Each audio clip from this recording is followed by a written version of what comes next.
reality is that most of us, if not all of us, have been through some kind of pain, disappointment, and hurt.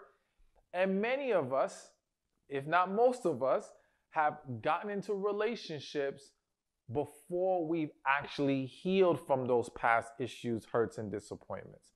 And so you hear me talk about healing all the time, but the question becomes, well, can healing happen while in the relationship? It is possible, but it's extremely difficult because a lot of people don't understand what it requires to achieve true healing while in a relationship. Understand that you cannot heal them and they cannot heal you. You are not the decider of that person healing.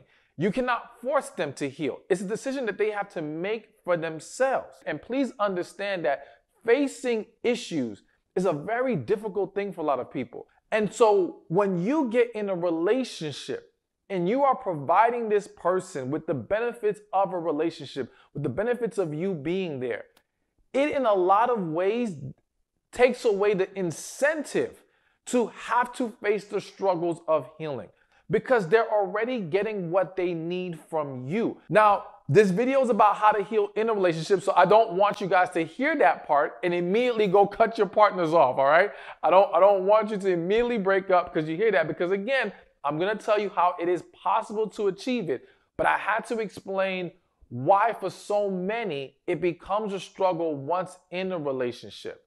Now that's one angle of the you can't heal them and they can't heal you. Here's the other angle to understand. I hear many people, and I have to say a lot of times I hear it even more so from women, who will say, well, the man who's for me, he'll help me heal. He'll get me to that place. I'll open up for him. I'll conquer these things once I find this guy.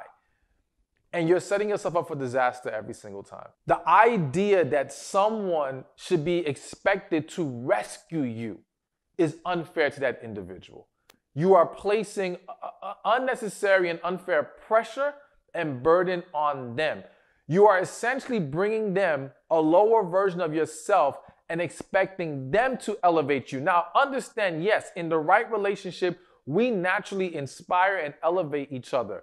But we're doing so, or we're supposed to do so, from a very strong and healthy foundation. It's extremely rare to find individuals who have not healed, but who choose correctly. All right? So if you think you can wait to heal before you get in a relationship and then that person will help you figure it out, no, because you'll probably attach yourself to the wrong person and then there will be more damage to come. All right? So I had to get that out the way because it's important you understand those concepts. But let's get into how you guys can heal together, and be sure to subscribe to this channel and like this video. I appreciate and love your support, all right? So number one, you got to do this together. Even if you as an individual feel like, well, I've done my healing, or there's nothing that I need to heal from, those things are way in the past and they've been addressed, whatever the case may be. Number one, don't fool yourself, okay? The reality is that there's probably something, and I hate to say it like this, but I'm going to have to say it. If you're with someone who needed healing coming into this relationship, then chances are you needed healing too. Chances are. But regardless, whatever your perception is, even if you don't think you need to go to a counselor as well for your own issues, then let those sessions be about how to better handle your partner. Let those sessions be about how to hone your skills in order to now walk together with your partner in this process most effectively to be able to get the best result possible. And this will help not only with helping that person, that partner, or you if you are that partner, it will help you to come closer together and grow stronger together. Now, the second thing you have to remember when trying to heal while in a relationship is be open and honest about what triggers you. Now, again, some of you may not even know and understand what your triggers are yet. These things may start to be revealed to you as you get more help, as you dive deeper into the healing process, right? But as you discover them, as you become aware of them, you gotta let your partner know what's going on. Because here's the other problem people have when trying to heal while in a relationship. You're dealing with another person who may not understand your deeper issues yet, who may not know all your triggers, who may not know how they unconsciously contribute to the ongoing issue. All right? They don't understand what actions that they take that now pile on to the problem. So it's kind of like trying to play a game, sports, while you're injured. One of the reasons why you don't want to rush back into the game is because you have a higher chance of re-injuring yourself.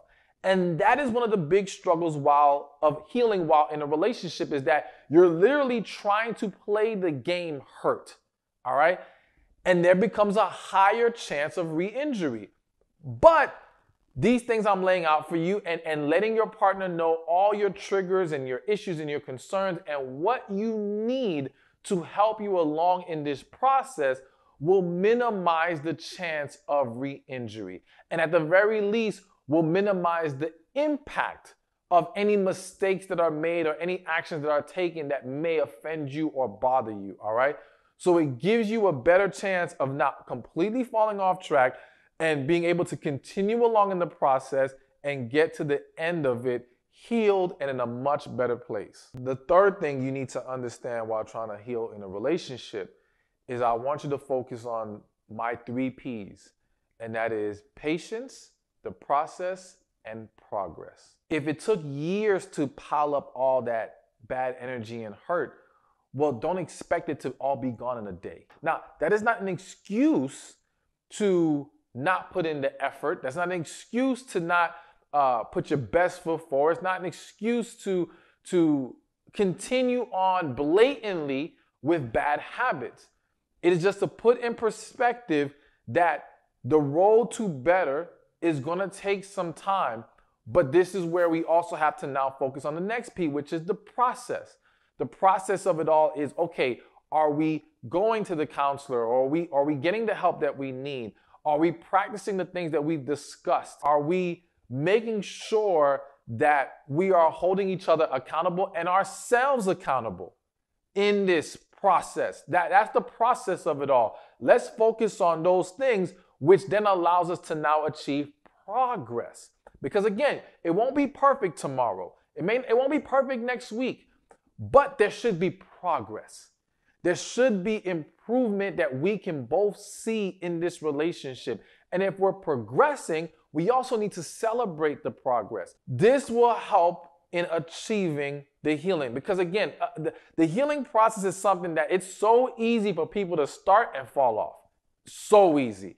So we have to do everything possible to ensure that we stay on track. And if we do fall off for a second, we're able to get right back on and continue to move forward in the right direction. The next step, or next thing for you to understand when trying to heal in a relationship, is when you talk to each other, listen to understand. When people are going through the healing process, right? There's a lot that they may start to discover about themselves that they've either suppressed for a long time, or they just simply never realized or never understood it in that way. Sometimes they're not going to always be able to fully express it in a way that automatically makes sense, right? Because they're still learning too. You're still learning. So you're both trying to help yourselves understand things and help each other understand things the best as you can. But what happens is sometimes we listen to rebuttal. We listen to correct. We listen to interject, but we're not listening to understand them. If you don't understand, don't interject with trying to push it. You can say, "What are you saying? This is this what you actually mean when you're saying this?" But you're doing so with the intent to dig deeper and to gain more clarity, not to essentially say, "No, well, this is what's going on. This is the problem.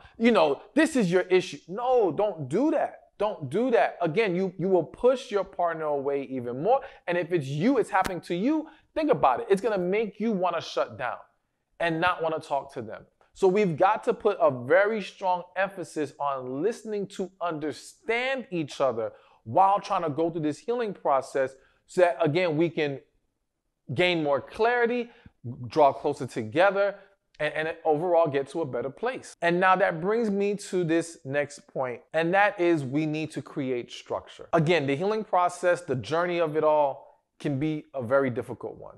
And a lot of unexpected things can start to be pulled out of people and start to come up, and we're not prepared for all this.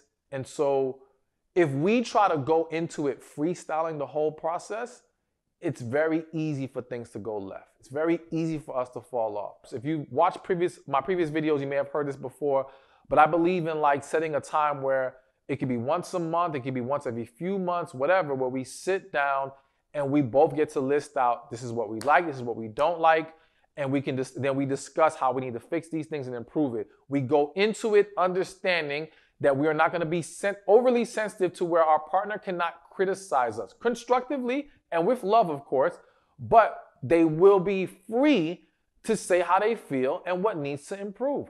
And we will be open to it and vice versa. I believe that relationship checklists are very valuable to those who use them. So overall, structure is a big part of this process. Well, let me say this. You have to heal. No matter what, you gotta work towards healing. This is important. This is necessary. I would argue even if your relationship is going well right now, make sure you both have done your healing, all right? But I have to reveal to you that healing could lead to you two breaking up. That is a reality. Healing essentially wipes your eyes of the things that's been blocking your vision. It opens your heart up in a way that it hasn't been open in a long time. And it starts to see truth for what it is. And it starts to realize, like, I don't belong here. Or we don't have that connection here. You know, the facade that you've been hiding behind, the distractions that you've been using are now removed. Or you see through them now. And you understand that, you know what? I should have never even started this relationship. I'm just being real. And I want you to be aware of that. And not just aware of it for you as the person who knows you need healing and trying to get what's best for your life, but also for the person who thinks, if I could just get my partner or this person to heal, everything will be better. The reality is you get them to heal and this might be done. Now, listen, if you say to me you truly care about them and want what's best, then me revealing that to you should not stop you from encouraging healing. It shouldn't. But I know this ain't easy. And it's just a reality I had to shed some light on. But again, understand healing is the key to a better life overall. And none of us should run away from it. Many of us do because it's hard, but I want to encourage and I pray that every person watching this video will do what is necessary to truly heal and get what you really deserve in life. Hey, thank you for watching this video. Be sure to check this one out right here, and I'll see you there.